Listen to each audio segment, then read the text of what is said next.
Hello दोस्तों, SPB coaching centre में आप सभी का स्वागत है। दोस्तों ये पार्ट 2 है एनटीपीसी सीरीज का सोल्व पेपर जो कि हम लोग चला रहे हैं। आप लोग इसे ध्यान से पढ़ें और 2024 का एनटीपीसी का एग्ज़ाम की तैयारी करें। तो चलिए दोस्तों आगे बढ़ते हैं। आगे बढ़ने से पहले बता दें ये पार्ट 2 है। पार्ट 1 लोड कर चुके हैं और आप लोग जाकर प्लेलिस्ट में देख सकते हैं। आप लोगों का इसका पीडीएफ मेरे टेलीग्राम चैनल पर मिल जाएगा, जो कि आपको बता दिया जाएगा इस वीडियो में कि टेलीग्राम चैनल कहाँ पे आपको देखने को मिलेगा। चलिए दोस्तों स्टार्ट करते हैं। एनटीपीसी 2 मेंस एग्जाम 17/6/2022 में सेकंड शिफ्ट में पूछा हुआ सवाल है। चलिए स्टार्ट करते हैं। तो आज का प्राचीन भारत का इतिहास का ये क्वेश्चन है। सम्राट अशोक ने गिरनार शिलालेख आधुनिक गुजरात में स्थित किया था। सम्राट अशोक ने 260 ईस्वी पूर्व में आपस में कलिंग की जीतने के लिए सेना अभियान का नेतृत्व किया था। चलिए आगे बढ़ते हैं। क्या है हमारा तीसरा सवाल, यहाँ देखिए। तीसरा में हम लोगों का है मस्की भारत के कर्नाटक राज्य के रायचूर जिले में स्थित एक पुरातत्व स्थल है। यह मस्की नदी के तट पर स्थित है, जो तुंगभद्र की एक सहायक नदी है, जो 1915 में सी ब्रिटोन द्वारा सम्राट अशोक के एक लघु शिलालेख की खोज के साथ यह स्थल प्रस्तुतता में आया था। चलिए आगे बढ़ते हैं। यहाँ से अब मध्यकाल तो मध्यकालीन भारत में सिर्फ एक ही क्वेश्चन पूछा गया था। बादशाही मस्जिद का निर्माण औरंगजेब ने कराया था। चलिए अब आगे बढ़ते हैं। आधुनिक भारत देखते हैं। आधुनिक भारत में 1889 में पंडित रामाबाई ने उन युवा विधवाओं के लिए एक शरणार्थी मुक्त मिशन की स्थापना की, जिन्हें उन्हें परिवारों ने छोड़ दिया था और उनके साथ त्रिवर्वाण किया था। चलिए आगे बढ़ते हैं। देखिए, भारत सरकार अधिनियम 1919 भारत के तत्कालीन वायसराय द्वारा एविन माउंटेन्यू की सिफारिश पर पारित किया गया था। चलिए कला और संस्कृति में देखिए, पंजाब और हरियाणा के लोग अच्छी फसल के लिए भगवान को धन्यवाद देकर बैसाखी की त्यौहार करते हैं। दोस्तों वीडियो अच्छा लगा तो लाइक और सब्सक्राइब जरूर कर लीजिएगा। यह सीरीज का पार्ट 2 है। ऐसे ही सारे क्वेश्चन कराए जाएंगे पिछले वर्षों को। चलिए आगे बढ़ते हैं।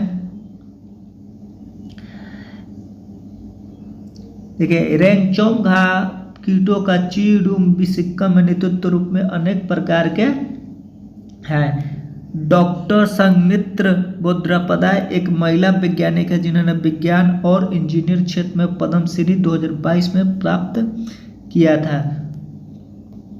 चलिए आगे बढ़ते हैं हम लोग। यहाँ देखिए, वन गीत वन प्रकृति गीत आध्यात्मिकता असम के लोकगीत का एक रूप है। आगे देखिए, मसाई लोग अफ्रीका महाद्वीप के मूल निवासी हैं।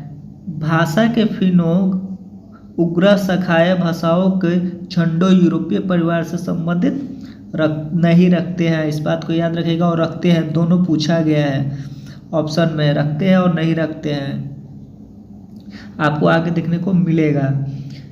विलोम श्रद्धा के दौर हरिशंकर परसाई का प्रमुख कृति है। चलिए अब ज्योग्राफी के देखते हैं। ज्योग्राफी में हमारा 4 सवाल पूछा गया था शिफ्ट में भूगोल का।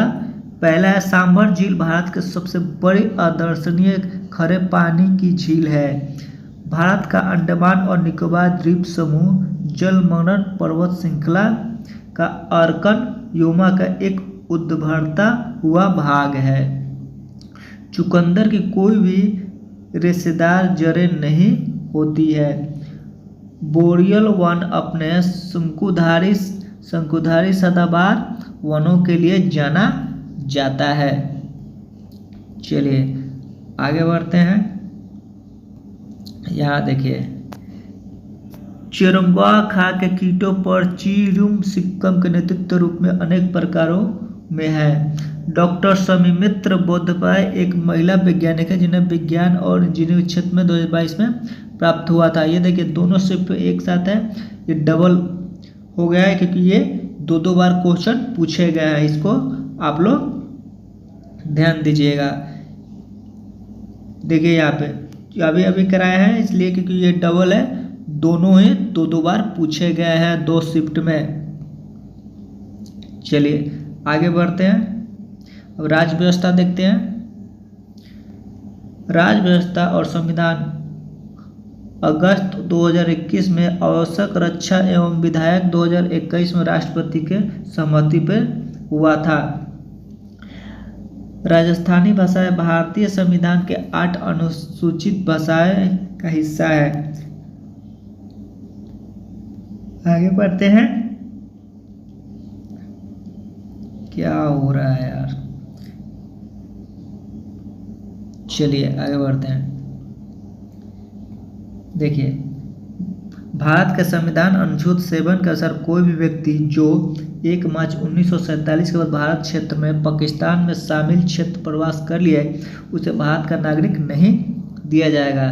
इसे याद रखिए क्योंकि भारत के संविधान का अनुच्छेद 7 में दिया हुआ है उसके अनुसार कि कोई भी व्यक्ति अगर 1 मार्च 1947 के बाद भारत के क्षेत्र में पाकिस्तान में शामिल क्षेत्र में प्रवेश कर गया है तो उसे भारत का नागरिक नहीं मिलेगा। अपनाए जाने के समय भारतीय संविधान सबसे लंबा संविधान था जिसमें मूल रूप से 395 अनुच्छेद थे। भारतीय संविधान के अनुसार प्रत्येक पंचायत जब तक किसी कानून के तहत भंग नहीं हो जाता तब तक वह अपनी पहली बैठक के लिए नियंत्रण तारीख में 5 साल तक जारी रहेगा। भारतीय संविधान का अनुच्छेद 243 जी पंचायतों शक्तियों के अधीन कार्य जिम्मेदारी से संबंधित है। चलिए आगे बढ़ते हैं। नियंत्रक और महालेखा परीक्षक के रूप के पास संघ और राज्य सरकार और केंद्र शासित प्रदेशों के वित्तीय लेन देन का लेखा परीक्षा करने का संवैधानिक अधिकार है। अर्थशास्त्र में देखिए उदारीकरण का अर्थ ऐसे नियंत्रण में ढील देना या उन्हें डाटा लेना जिन्हें आर्थिक विकास का बढ़ावा मिले। उदारीकरण का अर्थ है ऐसे नियंत्रण में ढील देना या उन्हें हटा लेना। चलिए आगे बढ़ते हैं।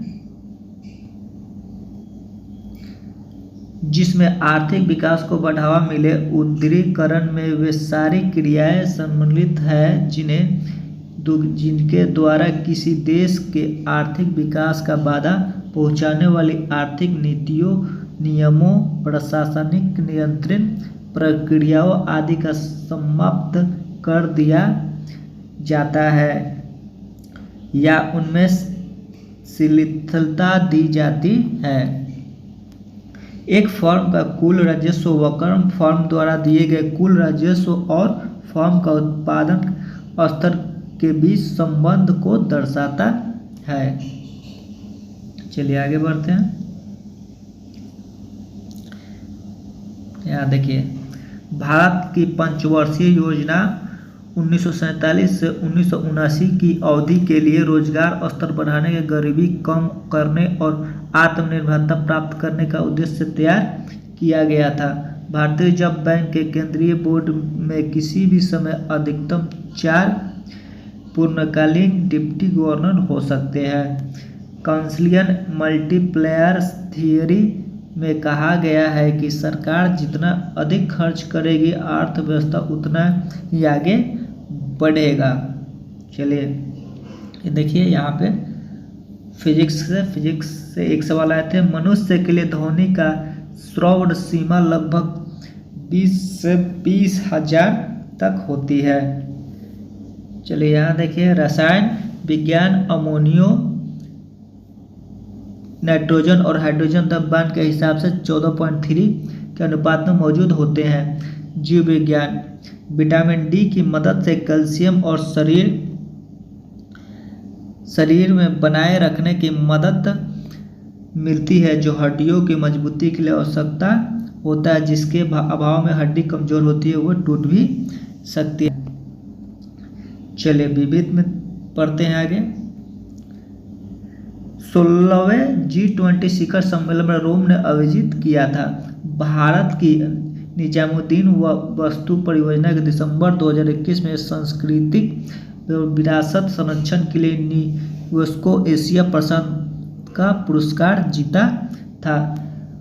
तीसरा देखिए, भारतीय पेट्रोलियम और प्राकृतिक गैस संसद 2018-19 के अनुसार 1 मार्च 2019 तक असम के पास कच्चे तेल सबसे बड़ा भंडार तटीय है। चलिए आगे बढ़ते हैं। यहाँ देखिए एनटीपीसी का ये भी क्वेश्चन है, सारा सीरीज पार्ट टू पार्ट कराएंगे आप लोगों को, जो भी पूछा गया है 2016 तक, 21 से 16 तक। चलिए आप लोग देखिए, ये 17/6/2022 का शिफ्ट 3 में पूछा गया था, प्राचीन भारत का सवाल। वीडियो अच्छा लगे तो लाइक और सब्सक्राइब करिएगा ताकि आपको नोटिफिकेशन मिलता रहे। पीडीएफ आपको डिस्क्रिप्शन में लिंक, टेलीग्राम चैनल वहाँ पे मिल जाएगा। वैशाली में द्वितीय बौद्ध संगीत कला अशोक द्वारा संचालित की गई थी। प्रयाग प्राशांतिक स्तंभ अभिलेख, जिसे इलाहाबाद स्तंभ शिलालेख के रूप में भी जाना जाता है, में समुद्रगुप्त की उपलब्धियों के बारे में जानकारी प्रदान करता है। चलिए आगे बढ़ते हैं। यहाँ देखिए मध्यकालीन भारत से एक क्वेश्चन पूछा था इस शिफ्ट में। वर्ष 1680 में शिवाजी के पुत्र संभाजी अपने भाई राजा राम के विरुद्ध उत्तरदायी के रूप में विजय प्राप्त करने का सिंहासन पर बैठे थे। आधुनिक भारत का इतिहास। हरिजन सेवक संघ स्थापना अस्पृश्यता नामक बुराई के उन्मूलन के प्रयोजनार्थ वर्ष 1932 में महात्मा गांधी द्वारा किया गया था। जर्मनी के रेडियो सेवा के भाग के रूप में आज़ाद हिंद रेडियो का सेवा 1942 में शुरू किया गया था। चलिए अब कला और संस्कृति का देखिए। यहाँ पे ये सारे के सारे क्वेश्चन एग्जाम में पूछे गए हैं, जो शिफ्ट बाय शिफ्ट आपको कराया जा रहा है। कला और संस्कृति का देखिए, वर्ष 2021 में करमपुरम कलमकारी पेंटिंग का भौगोलिक संकेतक टैग मिला था। ये 2021 का करंट का क्वेश्चन है। सोगातोत्सु उत्सव चंबाप का जापान का 9 वर्ष त्यौहार है। 19वीं शताब्दी में निर्मित अजमेर का सोनी जी की नासिया मंदिर भगवान ऋषिभादेव से समर्पित करता है। चलिए आगे बढ़ते हैं। यहाँ देखिए, कर्नाटक संगीत पितामह के रूप में प्रतिष्ठित पुरंदास अधिकतम प्रख्यात संगीतों में से एक है। मिजोरम राज्य साइकुति जई की लोक संगीत परंपराओं का उद्गम स्थल है। जनजातिक बिहार मिथिला की कोलकाता एवं लोक नृत्य है। इसमें 2 नाचने की टोली होती है, जो नाच गान करके नोक झोंक करके माल मलोमन करके सुखी तपत्र जीवन का कामना करते हैं। अब चलिए आगे बढ़ते हैं। अब भूगोल का सवाल अब देखिए।